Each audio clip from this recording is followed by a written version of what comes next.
Aujourd'hui je vais vous présenter le Black Shark 4 Pro. C'est un téléphone haut de gamme conçu pour les gamers, mais qui a plein d'autres qualités qui plairont probablement à un public beaucoup plus large. Alors dans la boîte, on retrouve une protection transparente rigide au look gamer, un peu de publicité, quelques autocollants pour coller sur votre téléphone et un chargeur 120 watts accompagné de son câble de recharge. Et voilà, c'est tout.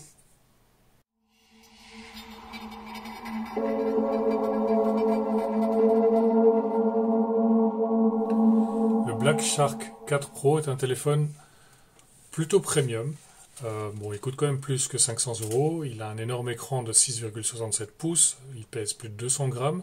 Mais les finitions sont vraiment jolies. C'est du haut de gamme.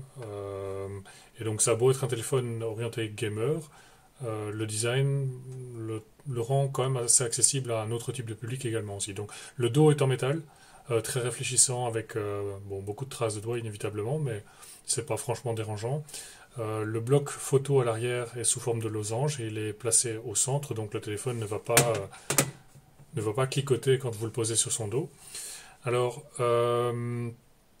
ce bloc photo, il ressort pas tellement en fait, donc il est assez bien intégré dans le dos du téléphone. Et juste ici en dessous, on le voit pas très bien, mais il y a un triangle qui peut s'illuminer en fonction de ce qui se passe avec le téléphone. Donc, si le téléphone sonne, s'il est en recharge, etc., ce triangle peut prendre les couleurs que vous voulez et peut prendre un comportement différent, donc clignoter, rester allumé, etc. Donc vous pouvez configurer ça dans le téléphone. C'est assez sympa. J'aurais préféré que ce soit le logo qui s'éclaire comme ça, mais bon, le triangle c'était déjà pas mal. Alors le côté gauche, on retrouve l'habituel tiroir SIM. C'est un tiroir SIM de très petite taille qui peut acquérir une carte SIM de chaque côté, mais pas de carte mémoire. Donc la capacité mémoire du téléphone, ce sera la capacité définitive du téléphone. On a sur la gauche le bouton de volume, c'est assez inhabituel.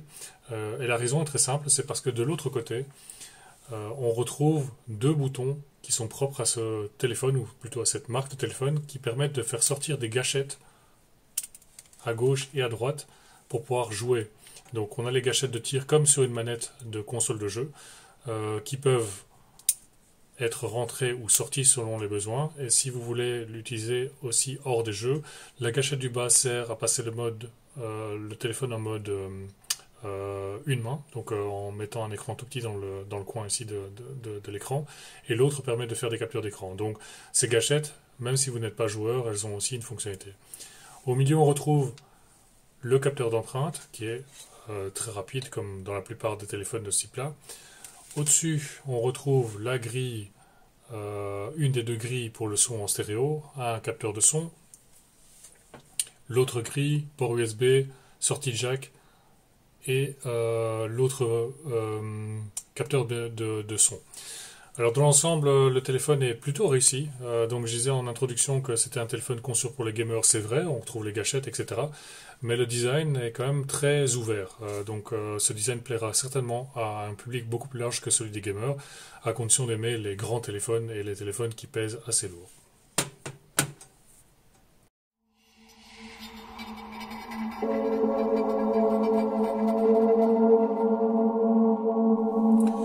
L'écran du Black Shark est un écran 6,67.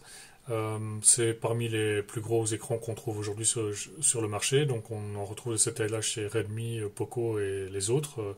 Mais 6,67, ça reste quand même un gros écran. Il occupe 85% de la surface.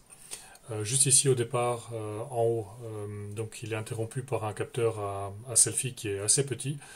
Les bordures, bon, elles sont assez fines. On n'est pas encore dans une expérience de plein écran comme ce qu'on peut retrouver chez Samsung par exemple, mais c'est pas mal. Alors l'écran de base, il n'est pas bien calibré comme d'habitude, j'ai envie de dire. Chez Xiaomi, c'est tout le temps la même chose.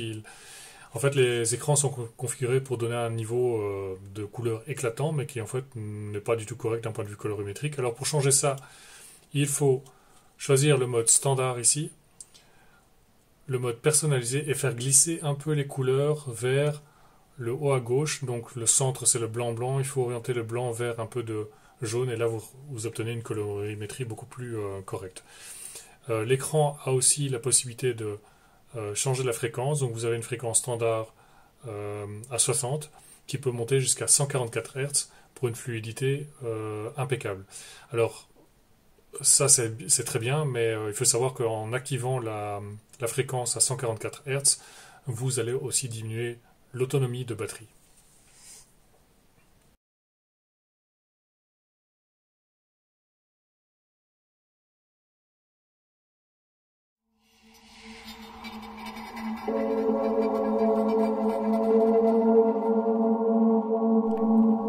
Ce téléphone est équipé d'un processeur Snapdragon 888.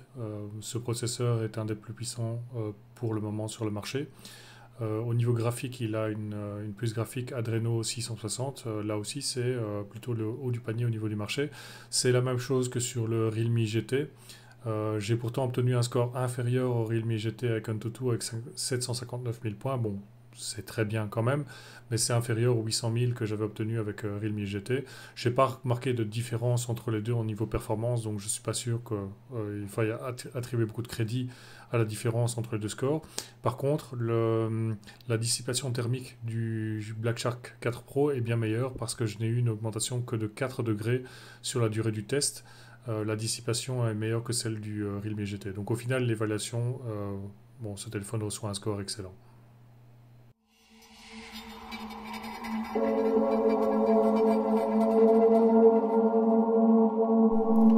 Je vais commencer l'évaluation de la qualité photo avec le capteur principal, le Samsung GW3. Alors j'ai pris des photos dans de très mauvaises conditions. En fait, j'ai profité d'une accalmie dans la tempête Eunice pour les prendre quelques photos. La luminosité était vraiment dégueulasse. Donc pas idéal pour faire un test photo, mais bon, ça permet de voir si le capteur peut s'en sortir dans de mauvaises conditions. Et globalement, je dirais que ça va. Donc ce qui est bon au niveau de la photo, c'est la netteté. En fait, quand on regarde ici au niveau des branches, le niveau de détail après calcul du téléphone, parce qu'il faut voilà, la mise au point est faite, on voit que le niveau de détail des branches est vraiment excellent, et même dans le fond de l'image, les branches par rapport au ciel, la netteté est également très bonne. Alors la colorimétrie par contre, bon, elle est... bon, l'ensemble est un peu trop sombre, et les couleurs sont peut-être un peu trop jaunes. La colorimétrie tend un peu trop vers les couleurs chaudes. La plage dynamique est assez bonne. On voit que le ciel, il n'y a pas de zone de surexposition. Au niveau de la ligne d'horizon, il n'y a pas grand-chose de complètement noir non plus. Donc dans l'ensemble, c'est bien. Pas d'aberration chromatique, ou très très peu en tout cas, et pas de distorsion pour ce capteur principal. Donc je dirais qu'il a fait du bon travail malgré les mauvaises conditions. Dans le mode pro de ce téléphone, il y a une option 256. Ça veut dire quoi? Ça veut dire que le téléphone prend des photos en 256 millions de pixels. Je vais vous montrer la résolution obtenue.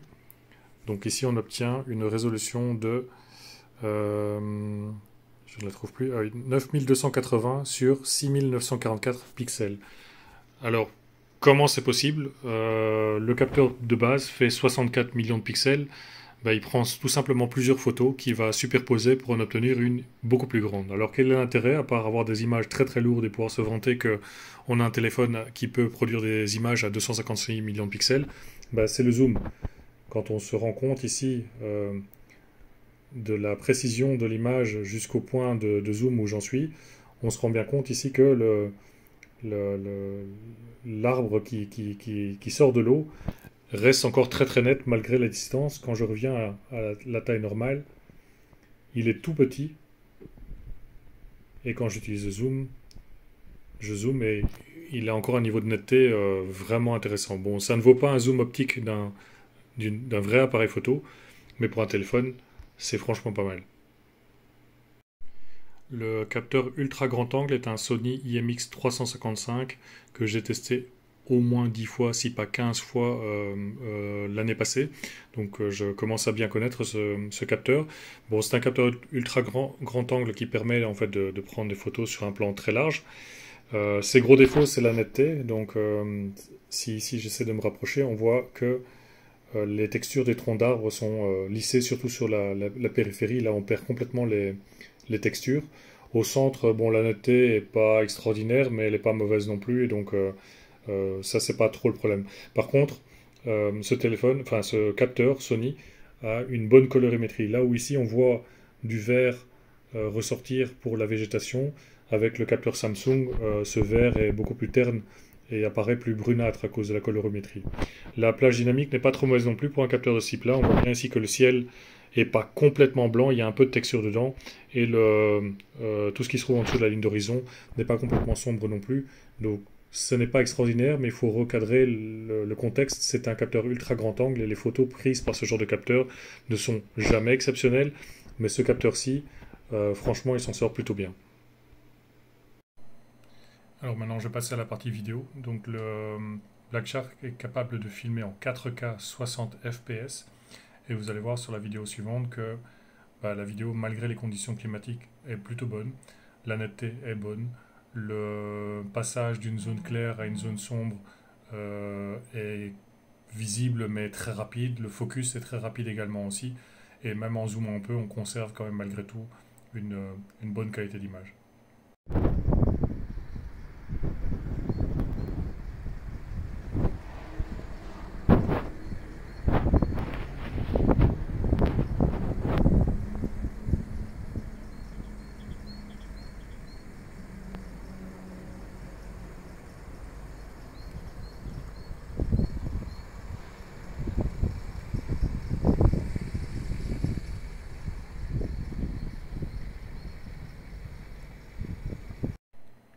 Alors maintenant, on va passer à la stabilisation vidéo.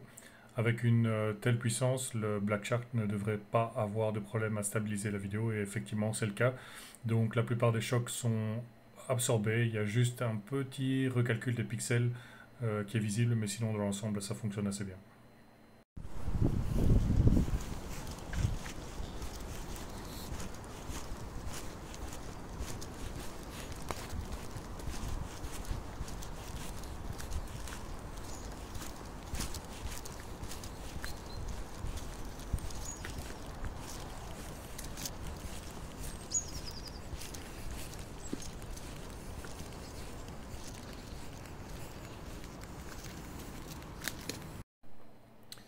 Alors pour conclure sur la qualité photo, je vais commencer par le Samsung GW3, le capteur principal de 64 millions de pixels. C'est un capteur qu'on retrouve également dans le Mi11 Lite et dans le Galaxy A52, si je me souviens bien.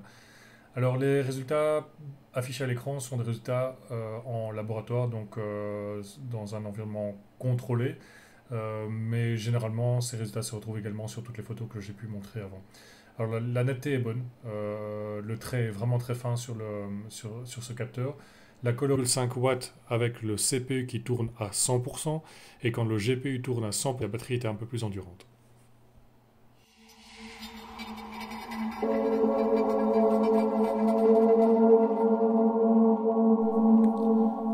Le Black Shark 4 Pro est équipé d'un Wi-Fi avec 8 antennes. Alors, pourquoi c'est important? Ça permet d'avoir un meilleur signal et aussi plus de bandes passantes pour télécharger à pleine vitesse. Donc, au niveau du signal, j'ai obtenu moins 15 dBm à proximité du routeur. C'est un bon score, c'est pas le meilleur, mais c'est un bon score. Et à distance, j'ai obtenu moins 58. C'est pas le meilleur non plus, mais ça reste un très bon score aussi. Là, par contre, où le Black Shark dépasse la plupart des téléphones que j'ai testés, c'est au niveau de la vitesse de téléchargement, où j'ai obtenu une vitesse de liaison de 866 mégabits par seconde. C'est tout simplement excellent.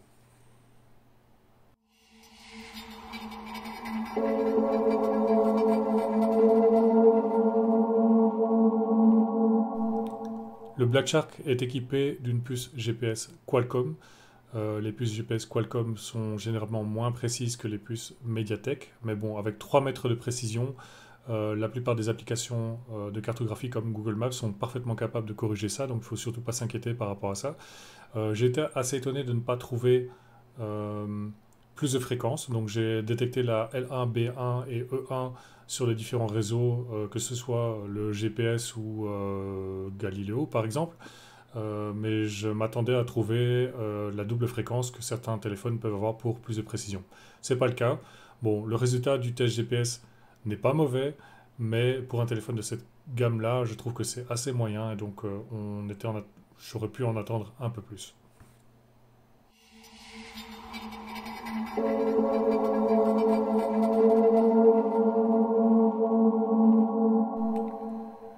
Black Shark a bien travaillé pour la partie audio. Avec un casque, le son est vraiment très bon. Je vois quasiment pas de différence avec un Samsung Galaxy S10 Plus qui était pour moi une référence depuis bien longtemps. Donc là, le Black Shark fait aussi bien. Alors pour le son en externe, je vais passer une petite vidéo où vous pouvez vous rendre compte par vous-même que le son en externe, il est vraiment pas mal non plus parce que le son produit par des haut-parleurs externes est souvent de moins bonne qualité, il est souvent très très aigu, on oublie les graves, etc. C'est pas du tout le cas avec ce Black Shark, donc au niveau du son, je lui donne un score excellent.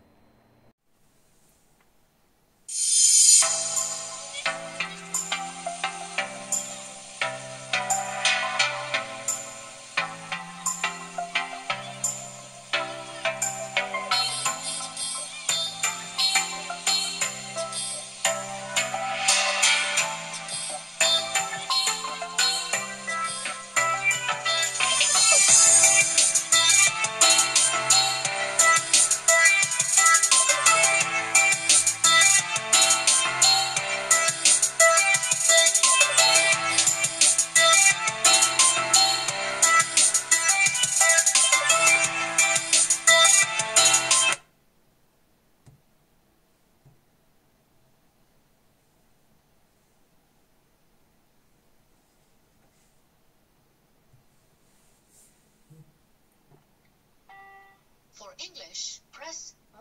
Pour Nederlands, toets 2. Pour le français, appuyez sur le 3. Für Deutsch, drücken Sie die 4.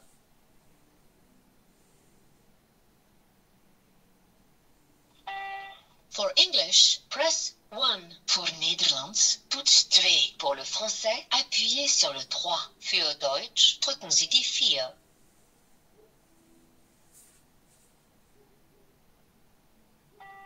For English, press 1.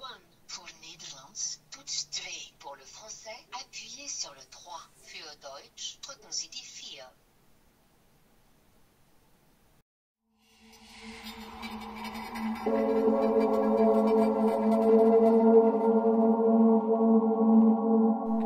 Quand je regarde les statistiques de mes vidéos, je vois qu'en fait la partie gaming n'intéresse pas grand monde.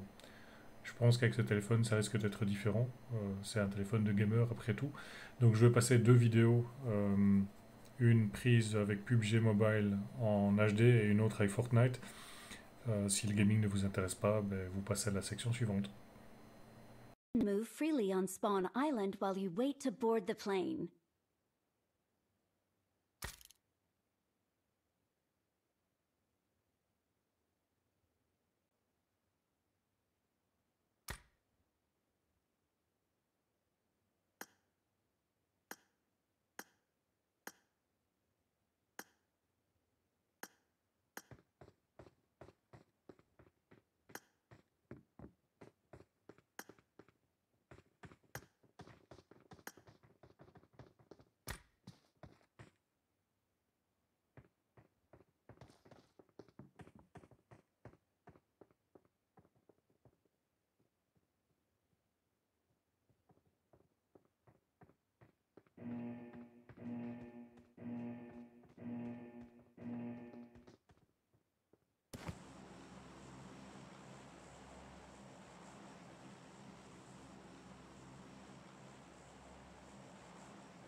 Voilà, j'arrive au bout du test du Black Shark 4 Pro. Donc pour ceux qui veulent plus de détails que dans la vidéo, je vous invite à aller voir mon article dans mon blog qui est beaucoup plus détaillé que la vidéo. Alors, que penser du Black Shark? Ben, c'est une brute de performance, donc de ce côté-là, c'est super. Il a aussi une très bonne sensibilité au Wi-Fi et à la 4G, enfin à la 5G quand on en a. La vitesse du Wi-Fi est également très bonne, la qualité du son est très bonne, la mémoire est très rapide et ça c'est très important parce que dès que vous passez d'une application à l'autre ou d'un écran à l'autre, toutes les transitions sont accélérées grâce à l'UFS 3.1. Le système d'exploitation est vraiment très bien aussi. Bon, évidemment, c'est la même chose qu'MIUI 13, mais avec une surcouche pour les gamers en plus. La qualité photo et vidéo est également bonne. C'est probablement pas le meilleur téléphone sur le marché pour la photo, mais ça reste quand même un bon téléphone. Et évidemment, il y a la vitesse de charge à 120 watts qui est vraiment une force de l'appareil. Alors à côté de ça, quelles sont les choses qui sont moins bonnes? Il y a le signal GPS qui aurait pu être mieux pour un téléphone de ce prix-là. La luminosité d'écran, bon, elle n'est pas mauvaise, hein, je ne dis pas ça, mais ça aurait pu être mieux. Le téléphone est également gourmand en énergie, ce qui a pour conséquence que l'autonomie de batterie est un peu en dessous de la moyenne, mais bon, avec la vitesse de charge, c'est beaucoup moins problématique. Et au final, le format est imposant. Bon, après, ça, c'est pas un défaut, c'est un choix du constructeur. Mais si vous n'avez pas les grands téléphones qui pèsent assez lourd dans votre poche, bon, bah, ce téléphone n'est peut-être pas fait pour vous. Alors, en comparaison avec le Realme GT, qui est probablement le téléphone le plus proche, le Black Shark fait un peu mieux. Principalement du côté de la photo, parce que le Realme GT produit de bonnes photos, mais avec un traitement de la netteté exagéré qui rend les photos, qui détruit les détails des photos quand on regarde les photos de plus près. Donc le Black Shark va prendre la première place dans le classement des téléphones que j'ai testés dans mon blog. Jusqu'à quand, je ne sais pas, mais en tout cas, pour environ 500 euros, c'est un appareil qui a de nombreux avantages et qui plaira à un public assez large à mon avis. Voilà, merci d'avoir regardé ma vidéo, j'espère que vous avez aimé, n'hésitez pas à vous abonner et à bientôt pour un prochain test. Merci.